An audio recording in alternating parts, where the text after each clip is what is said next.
बिस्मिल्लाहिर्रहमानिर्रहीम। शुगर के बारे में ही वीडियोस का सिलसिला जारी रखते हुए दो मज़ीद वीडियोस का फैसला किया।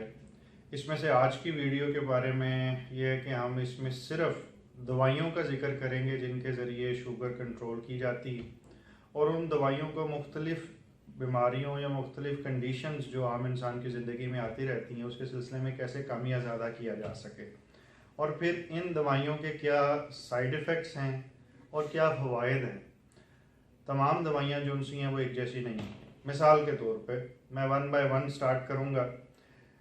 शुगर की किस्में मुख्तलिफ होती हैं। एक टाइप 1 डायबिटीज़ होती है, एक टाइप 2 डायबिटीज़ होती है, फिर प्रेगनेंसी के अंदर होने वाली शुगर होती है। टाइप 1 के अंदर अमूमी तौर पे इंसुलिन की ज़रूरत होती है, तो इंसुलिन का जिक्र हम अगली वीडियो में करेंगे। टाइप 2 डायबिटीज़ को हम अमूमी तौर पे दवाइयों से ट्रीटमेंट का आगाज़ करते हैं। इसके अंदर इंसुलिन की रेजिस्टेंस होती है, यानी दो किस्म की चीज़ों की वजह से शुगर हो सकती है। नंबर 1 कि इंसुलिन जो सी है वो पैदा ही नहीं हो रही, जिसको हम टाइप 1 डायबिटीज़ कहते हैं। दूसरी नंबर पे कि दूसरे किस्म की शुगर, इंसुलिन पैदा तो हो रही है लेकिन उसको काम करने नहीं दिया जा रहा। जहाँ पे जाके उसने काम करना है वहाँ पे ब्लॉक लग गया, इसे कहते हैं इंसुलिन रेजिस्टेंस। बास का दिन दोनों का कम्बिनेशन चलना शुरू हो जाता है और इनवेरिएबली जो जो शुगर आगे चलती है तो इंसुलिन की जो प्रोडक्शन है वो भी आहिस्ता आहिस्ता कम होती जाती है और एक वक्त आता है कि दवाइयों के बाद गोली पे आना ही पड़ जाता।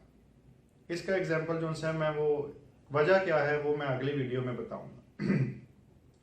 दवाइयों के नाम लेके मैं कुछ बता दूंगा और ब्रांड नेम्स भी साथ में कुछ इसलिए बताऊंगा कि आम लोगों को सॉल्ट नेम का नहीं पता होता, किस ब्रांड से ही उनको आइडेंटिफाई किया जाता है। मेटफॉर्मिन की टैबलेट एक दवाई है जो ग्लूकोफेज के नाम से या न्यूडिपार के नाम से आम लोगों में बड़ी मकबूल पाई जाती है। इसके फ़वाइद भी हैं और इसके मामूली से नुकसान भी हैं। फ़वाइद इसके ये हैं कि ये वो इंसुलिन रेजिस्टेंस जो यहाँ पे ब्लॉक लगा हुआ है ये उसको ठीक करने में हेल्प करती है। दूसरी तरफ इसका फ़ायदा दूसरा ये है कि ये वज़न कम करने में भी काम आती है। बाज़ का तो उन फीमेल्स को जिनकी ओवरीज के अंदर सिस्ट होती है उनको भी दी जाती है इंसुलिन रेजिस्टेंस से, तो इसका भी फ़ायदा हो जाता है। नुकसान थोड़ा सा ये कहा जा सकता है कि ये पेट में हवा कर सकती है, जिसे हम आमतौर में पेट का अफारा कहते हैं। पेट का सख्त हो जाना है, तेजाबियत की थोड़ा सा बढ़ जाना है, उस सूरत में इसे हर दफ़ा बंद नहीं करना होता और कतन अपनी मर्ज़ी से नहीं करना, अपने मौलिक से रजू करके इसके बारे में डिस्कस कर लेना। इसकी मकदार कम करने से या बाज़ मैदे को सपोर्ट करने से, खुराक में तब्दीली करने से इन चीज़ों पे मुकम्मल हद तक काबू पाया जा सकता है। दूसरे नंबर पे दवाई जो सी है वो वाली हैं जो इंसुलिन को लबलबे से एक्सक्रीट करवाती हैं, हम स्क्रीटागॉग्स भी कहते हैं। मिसाल के तौर पे ग्लिमेपेराइड की बात करते हैं। ग्लिमेपेराइड एमरिल के नाम से, गेटरिल के नाम से, जी प्राइड के नाम से आम लोगों में, इवोप्राइड के नाम से आम लोगों में मशहूर पाई जाती है। इसकी ताकत है 1 से 4 mg तक जाती है। मुख्तलिफ ड्यूरेशंस के अंदर इसको आहिस्ता आहिस्ता बढ़ाया या कम किया जा सकता है। इसका फ़ायदा ये है कि ये बड़ी ताकतवर है। शुगर अगर फ़र्ज़ करें शुरू शुरू में ना कंट्रोल हो रही हो तो अमूमी तौर पे टाइप 2 डायबिटीज़ के अंदर इनिशियली 5 से 10 साल इससे काफ़ी अच्छी कंट्रोल की जा सकती है। नुकसान इसका ये है कि इसके साथ शुगर लो हो सकती और इसका मेन साइड इफ़ेक्ट ही शुगर का लो होना। इन तमाम दवाइयों का गुर्दे की ख़राबी के अंदर किस तरह तब्दीली होगी वो मैं इकट्ठा आखिर में इसी वीडियो के आखिर में 1-2-4 जुमलों के अंदर समझाने की कोशिश करूँगा। फिर है सीटाग्लिप्टिन के नाम से या विल्डाग्लिप्टिन के नाम से, जैसे जेंटिन है, सीटा है, गैल्वस है, उसके साथ गैल्वस मेट भी डाल दी जाती। इन तमाम दवाइयों का मकसद भी किसी हद तक इंसुलिन और इंसुलिन की जो उनकी सेंसिटिविटी है दोनों को मॉड्यूलेट करने से है। अब इनके अंदर साइड इफ़ेक्ट जो उनका सीटाग्लिप्टिन का ज़्यादा कॉमन है वो है कि ये नेज़ोफ्रिंजाइटिस थोड़ी सी कर सकती है। अगर ये डोज ज़्यादा में मिल रही हो तो बाज़ का नाक थोड़ा सा रेशा सा प्रोड्यूस कर सकता है, छींकों का मसला हो सकता है, नाक से पानी आ सकता है, डायरिया लग सकता है और मोशन ज़्यादा आ सकते हैं, बदली की शिकायत हो सकती है और अगर ज़्यादा इस्तेमाल की जा रही हो तो उल्टी की भी शिकायत हो सकती है। चौथे नंबर पे जो सा आता है वो दवाई अमूमी तौर पर पाकिस्तान में ज़्यादा तो नहीं इस्तेमाल होती, ग्लूकोबे, लेकिन खुराक के अंदर से गैर ज़रूरी मवाद को पखाने के रास्ते निकाल देने के लिए इस्तेमाल होती है। इससे भी पेट में हवा का मसला ज़्यादा होता है।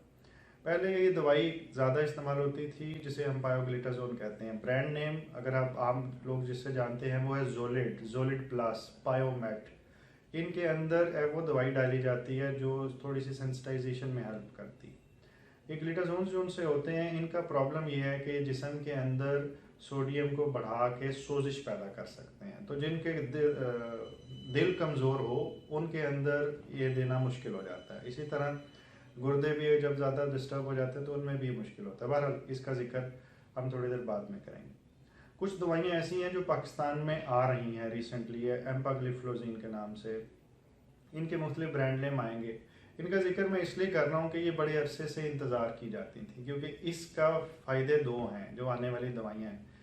ये एम्पाग्लिफ्लोजिन कैटेगरी जो सी है, जिसे SGLT2 इनहिबिटर्स कहते हैं, ये गुर्दे की ख़राबी को भी रोकते हैं, ये डेथ के रेट को भी रोकते हैं। मुख्तलिफ मोर्टेलिटी रेट्स में भी इनका फ़ायदा बताया गया यूरोपियन और अमेरिकन स्टडीज़ के अंदर।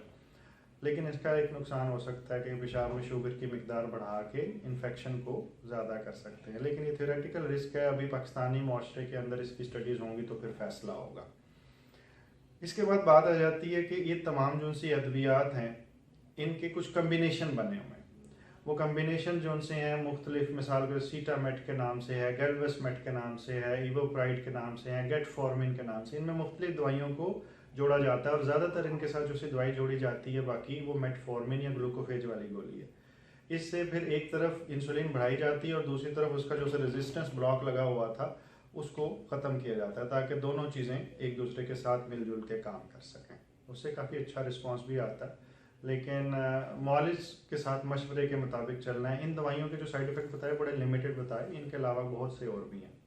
आखिरी चीज़ जिसका इस वीडियो में जिक्र करना है वो है कि गुर्दे के मसले के अंदर इन दवाइयों की तमाम की डोज ही तकरीबन बदल जाती।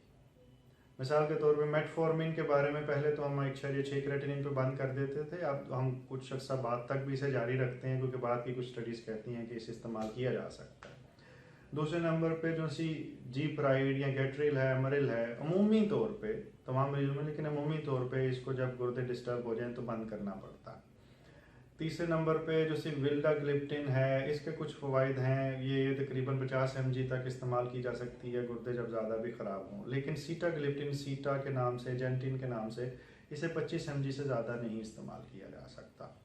एम्पाग्लिफ्लोजिन की बात कर रहे हैं तो ये बहुत कम GFR या गुर्दे की खराबी की जब चौथी स्टेज आती है तो उसमें इस्तेमाल नहीं की जा सकती। सो इन तमाम चीज़ों को ज़हन में रखते हुए शुगर का दवाइयों से इलाज मुमकिन ज़रूर है, लेकिन एक हद के बाद इंसुलिन की ज़रूरत पड़ जाती है। कौन सी दवाई किसके लिए बेहतर है, इसका फ़ैसला मरीज़ को सामने रख के एक माहिर मुआलिज कर सकता है। अल्लाह ताला आपका हामी नासिर हो।